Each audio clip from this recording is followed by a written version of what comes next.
Hey guys, this is Camfrey15 back at it with another video for you guys, back with another Bakugan episode review for you guys, and we're on the fourth episode of Bakugan. And I believe I hyped this up from the last episode review that this was a fairly influential Bakugan episode because, well, this is ultimately the true start to Dan and Drago's pretty much lifetime bond you see of the series of them pretty much becoming partners and realizing they actually need each other more than they thought they did, and stuff like that. So yeah, let's get into this episode. And episode 4 pretty much covers well, Dan and Drago being apart from each other. Drago, after being thrown into the lake, he's kind of finding a hard time to get out of the river, so he's pretty much stuck there and he's talking to fishes and stuff like that. It isn't until only later does Drago realize that, dang, I actually might need Dan to help me with this mission I have. In the meantime, Dan tells the other battle brawlers the fact of what he did to Drago and everything by throwing him in the lake, and that Drago was giving him a hissy fit and everything. And pretty much the other brawlers are like, why would you do that, man? You probably should go get him. And even Alice kind of makes the mention to Dan, like, you know, he might be feeling very cold in the water and stuff like that. He might need some, you know, watching over and stuff like that. And it kind of puts something in Dan's head like, oh, I never looked at it like that, but whatever, who cares? He doesn't need me, then I don't need him and stuff like that. So, yeah.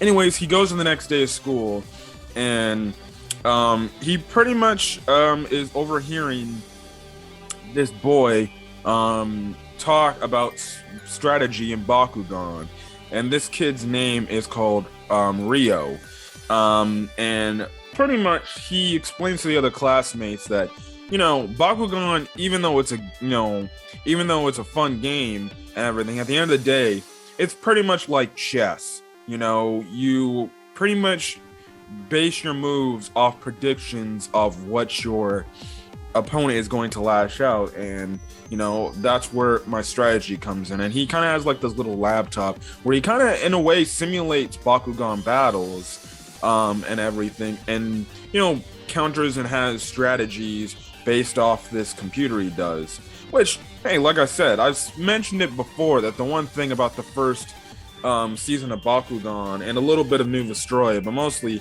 as well in New Vestroia, there's a lot of strategy built into the game, into the series of Bakugan.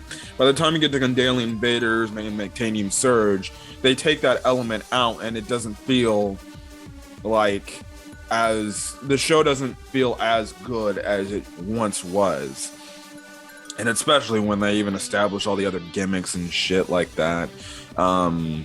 It's you know, it's something that kind of takes away. But this is one of the episodes where they really definitely do highlight the strategy that is involved in Bakugan, and why, you know, our heroes, the Brawlers, they have to be pretty much in tune, and they have to have a solid enough strategy to be able to win their fights and stuff like that, because just getting by with sheer power alone isn't, you know, going to work. And again, like I said, that's another thing that a lot of people gravitated to watching the show. They like the strategy element instead of, oh, it's only about the power element and stuff like that. So even if your Bakugan may look like a stronger Bakugan, guess what? There's got to be strategy in terms of how can you make them stronger and everything. Anyways, Dan pretty much, you know, takes offense to this, and he kind of actually lashes out at Rio for saying, man, it's nothing, you can't make computer simulations. It's better to just battle and stuff like that. And guess what? Strategy absolutely means nothing. It's just about battling and stuff like that, battle and power and everything. And like, you wouldn't, and pretty much he presses him and he's like, you wouldn't exactly know that because you don't do Bakugan battles. And he pretty much makes him fall down and everything. His computer falls over. It's not broken by anything, but Dan kind of shows up the kid and everything. Now, the other classmates are like, bro, why'd you do that and everything? Dan's like, dude, I didn't even freaking touch him and stuff like that. But you can clearly see, you know, Dan is being pretty much a jerk in this episode for a good half of the episode.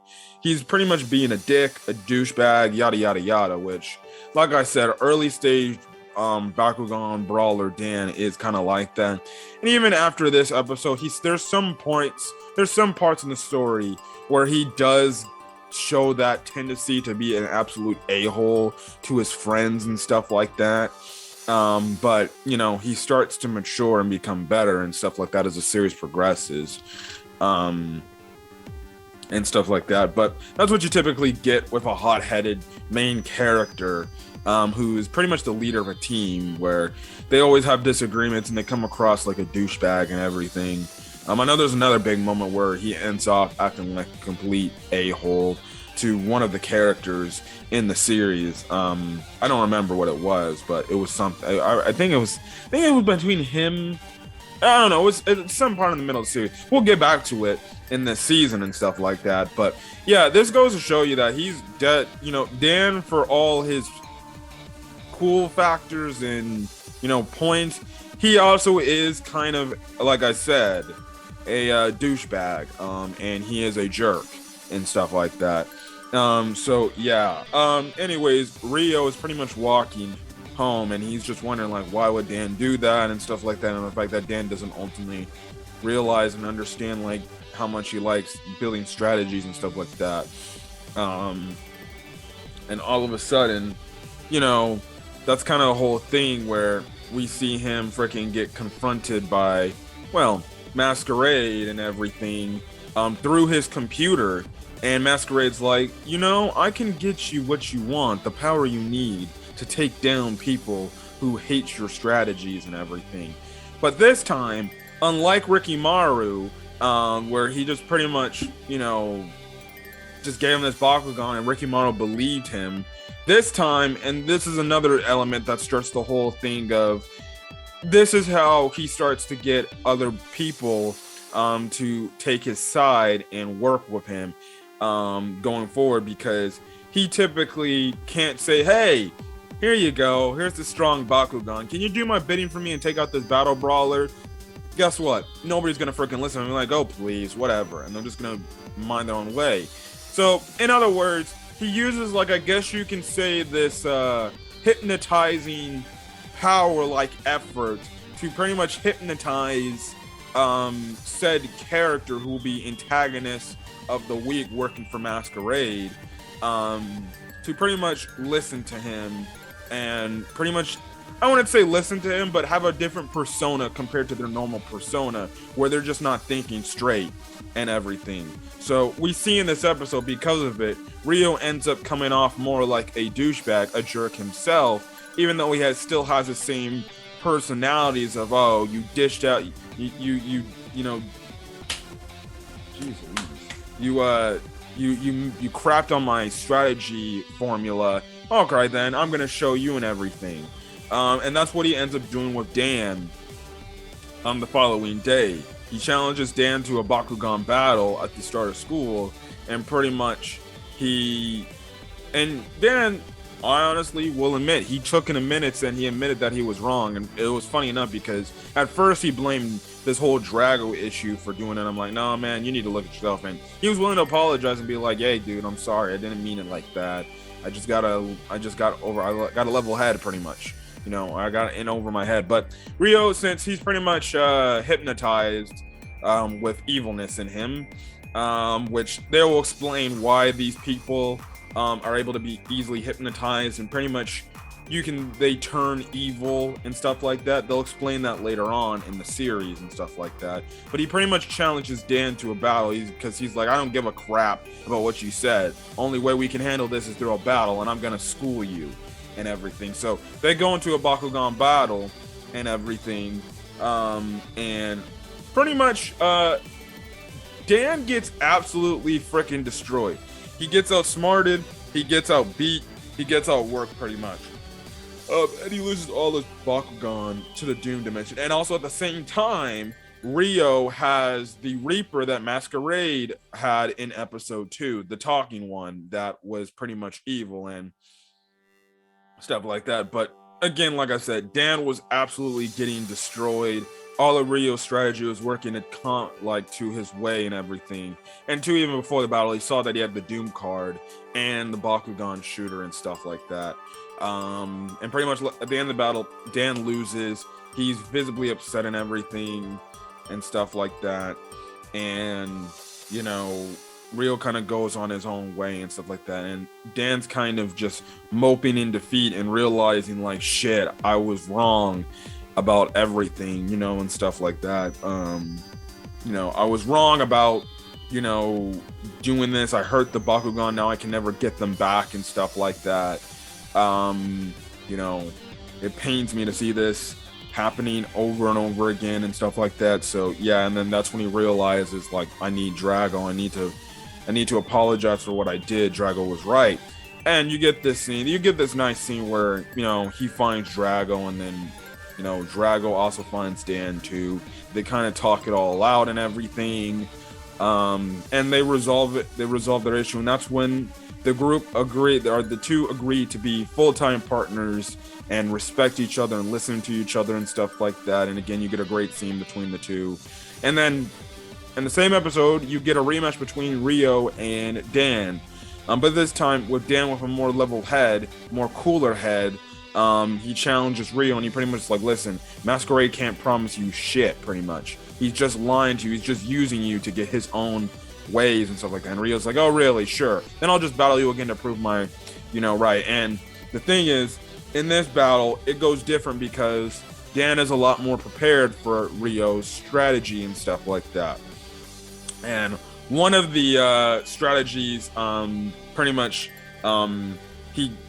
you can say, counteracts, is the whole standpoint of the Mind Ghost Gate card, which in the last battle, that's what Rio kind of did, a whole sacrifice card where not only one of his Bakugan went to the Doom Dimension, Dan's Bakugan went to the Doom Dimension as well.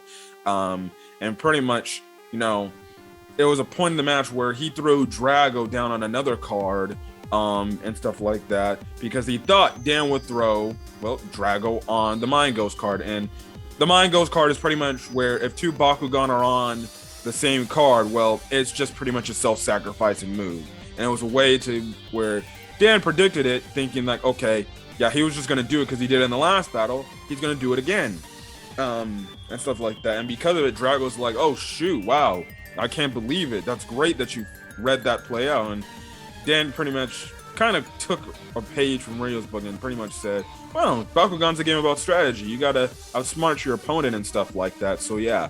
But anyways, the last battle is between Reaper and Drago. And pretty much the thing is that Dan realizes that, Rio's probably going to use that Dimension 4 ability card to counteract his gate card. So what he ended up doing in advance is he set down a character gate card, which when Rio uses Dimension 4, it really doesn't have any effect on the gate card opening, because Dan pretty much says, the reason why Dimension 4 is not activating the way you want it to be is because it's not an attribute-based gate card. It's a character card. And Rio kind of is like, wait, geez Louise, even if I were to use my Dimension 4 card, it won't affect the battlefield. It won't change anything because it's a character card. It will only power up said Bakugan of the character card that it is and everything. And pretty much because of this, Drago ends up defeating Reaper and Rio. The battle is over, and Dan pretty much tells Rio, listen, dude, you had some great strategy and everything, but you can't listen to that Masquerade. He's not a guy that you want to take advice from or listen to. So, how about next time we battle? We battle this time without the Doom card, pretty much. Let's just battle as friends. And Rio listens to him and hears him out, and he's like, you know what, that'd actually be nice and stuff like that. So yeah, Masquerade was apparently watching in the shadows and stuff like that, and pretty much is like, well, damn, I guess my plan failed again to take out Dan, and stuff like that. But it isn't the end. So yeah, that's kind of where the episode ends off and everything. And Dan pretty much shows to his friends that him and Drago are cool again, and he's kissing him and stuff like that in front of him. And yeah, so that's where the episode ends off. another solid episode of Bakugan Battle Brawlers. My only critique is I felt like it was rushed a little bit too much in terms of the whole Dan realizing, you know, his mistake and everything. I kind of wish they drew this out a bit more, like maybe in 2 or 3 episodes where you have Dan just be at an all overconfidently high thing where he just is on this massively long losing streak where he's losing Bakugan to the Doom Dimension and he's at his lowest point. And that's when he realizes, oh shit, Drago was right. So that's kind of my only critique. I feel like they rushed the whole reunion between him and Drago. I felt like this could have been maybe an episode or 2 or maybe 3 episodes. Establish the fact that when Dan's at his lowest point, he realizes Drago was right all along. Bakugan is more than just a game. And I'm losing all these Bakugan to the Doom Dimension, and I'm getting schooled and everything. And it also would teach him, like, his arrogance and his hot-headedness isn't the way to go and everything. And he needs to actually, you know, take Ryo's advice and use strategy. That's my only negative, but other than that, it was kind of a solid episode and everything regardless. But, you know, that's just me. If it was me redoing the episodes, I definitely would have drawn out this whole Dan/Drago being apart from each other's storyline and stuff like that. That would have just been me. But regardless, it was still a solid enough episode. Dan learned his lesson ultimately, realizing that strategy is much more than anything. So, yeah. But anyways, in the next episode, we'll be talking about the anime pretty much debut of Runo, when she comes in place to battle a character that Dan was supposed to fight. But yeah, but anyways, guys, I'm gonna get out of here. If you guys like the video, leave a like. Put in the comment section your thoughts on this week's episode, this episode of Bakugan Battle Brawlers and stuff like that. And yeah, hit that subscribe button if you want to get more Bakugan content or any other anime content I upload to the channel. Till then, guys, have a great rest of your day or night watching this video. Until then, guys, peace.